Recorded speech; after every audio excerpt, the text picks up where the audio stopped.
Je suis Nicolas Mirouz, vigneron dans les Corbières. On est ici sur le massif de Fontfroide. C'est localisé près de la ville de Narbonne, à une quinzaine de kilomètres dans le département de l'Aude en Occitanie. Le domaine ici, c'est Beauregard Mirouz et moi j'exploite 25 hectares de vignes. Donc je suis en bio depuis 2010 et en biodynamie depuis 2018. Donc on a ici un objectif de rendement qui est de 40 hectolitres par hectare. Bon, il y a une forte hétérogénéité suivant les parcelles, mais notre rendement moyen c'est celui-ci et on est pour partie en appellation Corbière.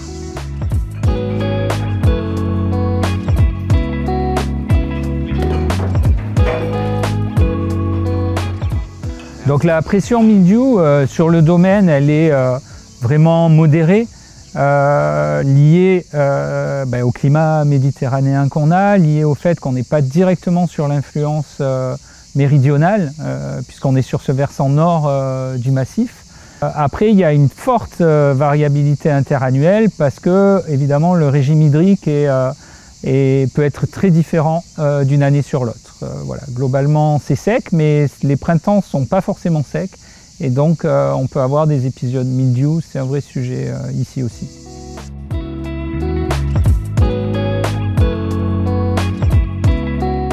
Alors, en ce qui concerne le début des traitements après débourrement, eh bien, c'est le stade végétatif en fait qui va décider et aussi la pluviométrie de l'hiver. Mais en règle générale, on commence au stade 5 feuilles.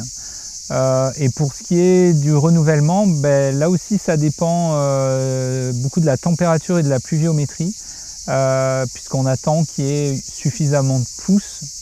Donc si c'est un printemps froid, on va traiter moins fréquemment que si c'est un printemps chaud. Pour réduire les doses de cuivre dans les traitements mildiou, en fait on s'intéresse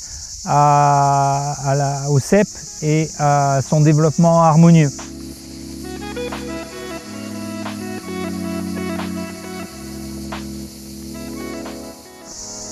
Alors les doses moyennes de cuivre qu'on applique, en début de saison on commence avec vraiment des petites doses, à part conditions météo vraiment particulières, mais sur des conditions normales, moi je commence à 50 grammes de cuivre métal. Donc ça c'est vraiment des petites doses de cuivre. En milieu de saison, je peux me retrouver entre 200 et 400 grammes de cuivre métal et en général en fin de saison, c'est pas un sujet, on ne fait pas de traitement anti-mildiou. Sur une campagne moyenne, donc il y a une forte variabilité interannuelle, mais une donnée moyenne, ce serait qu'on fait 6 passages de cuivre. Ça peut être plus, mais ça peut être aussi beaucoup moins. C'est déjà arrivé certaines années en fait qu'on travaille avec 0 cuivre, quoi. Mais ça dépend vraiment du régime de l'année en matière principalement de pluie, mais aussi de température au printemps, quoi. J'utilise principalement de l'hydroxyde de cuivre, puisque ma période de traitement cible de façon privilégiée le début de la phase végétative, mais je peux être aussi amené à utiliser des sulfates en fin de saison, voilà, période estivale.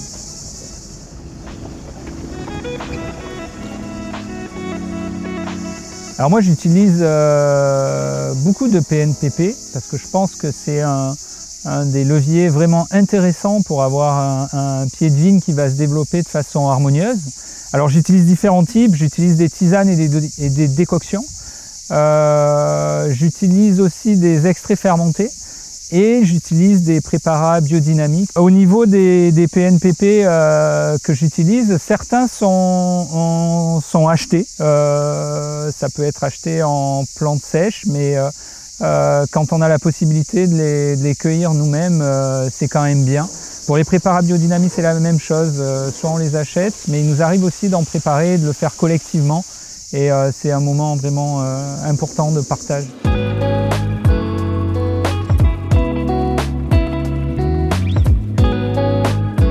Alors pour le traitement mildiou, j'ai 2 types de pulvérisateurs.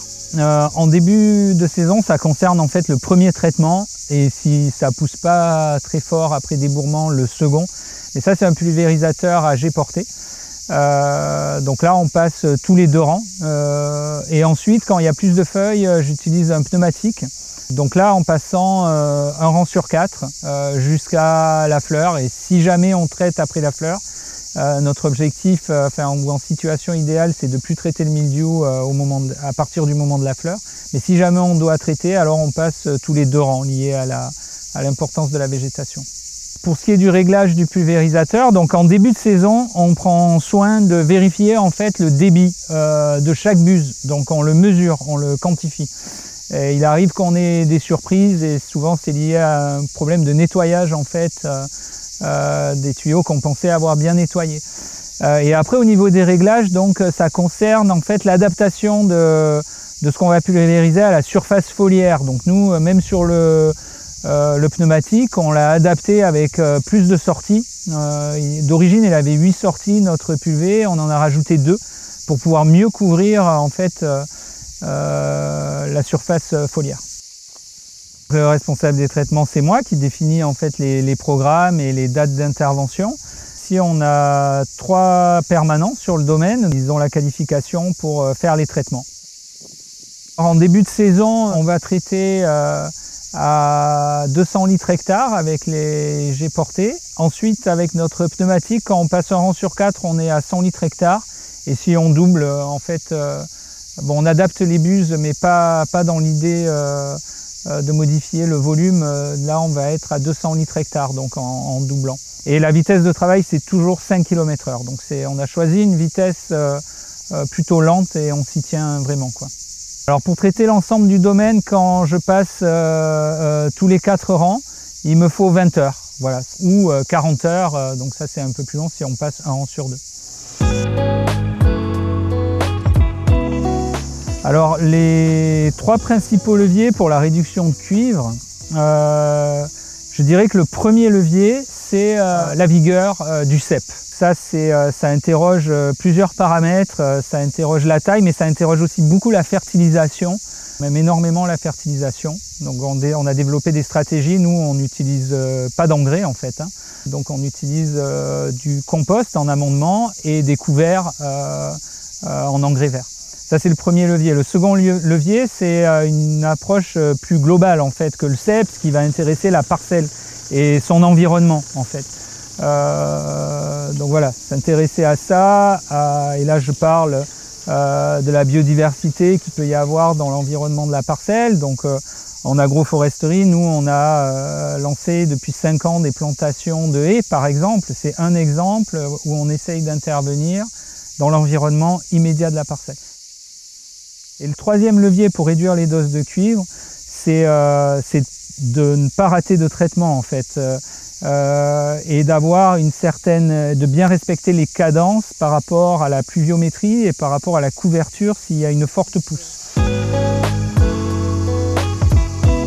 Alors selon moi, l'avantage principal, c'est que ça fonctionne. Moi, ça fait